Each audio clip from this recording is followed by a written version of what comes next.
dans notre dernière étude menée en 2021 avec la Fondation Palladio, avec Business Immo et 31 organisations professionnelles de l'industrie immobilière, les travaux d'EY montrent qu'il y a 3 classes d'actifs qui ont un niveau de confiance élevé auprès des dirigeants de l'industrie immobilière. La première classe d'actifs, c'est l'immobilier de santé. Alors ce n'est pas une surprise parce qu'il y a une accélération d'une tendance de fond sur le positionnement des acteurs immobiliers sur la santé. On avait déjà observé par exemple dans le non-coté une multiplication par 5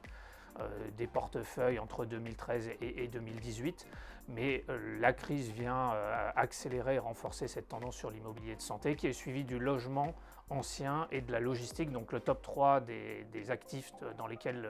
1 millier de dirigeants expriment leur confiance: immobilier de santé, logement ancien, logistique. Et puis il y a 3 classes d'actifs pour lesquelles il y a plus de doutes, plus d'interrogations de la part de ces dirigeants que nous avons interrogés chez EY, que sont le bureau, le commerce et l'hôtellerie.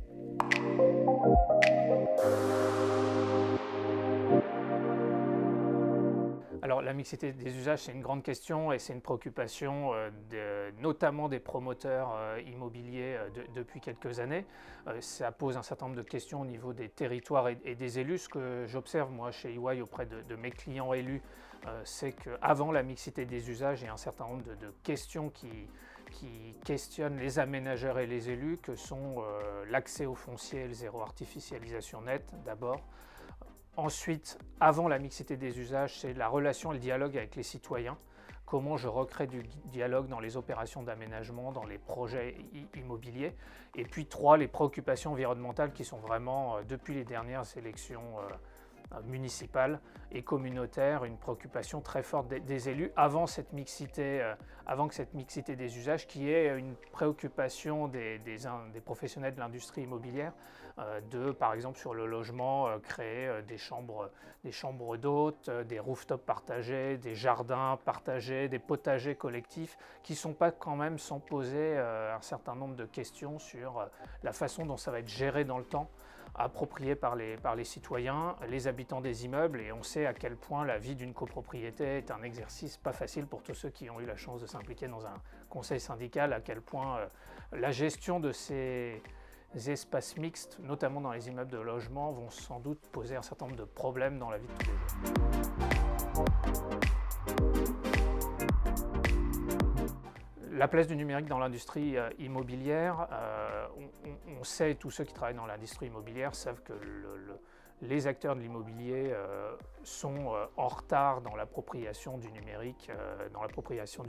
le panorama 2018 de l'immobilier, on s'était très fortement penché sur le niveau de maturité numérique de l'industrie immobilière, et un dirigeant sur 2 et un étudiant sur 2 que nous avions interrogé nous disait que l'industrie était en retard en matière de digitalisation et d'appropriation du numérique, en retard par rapport à des secteurs comme l'automobile, comme l'aéronautique, comme la défense, pour lequel le BIM existe depuis déjà énormément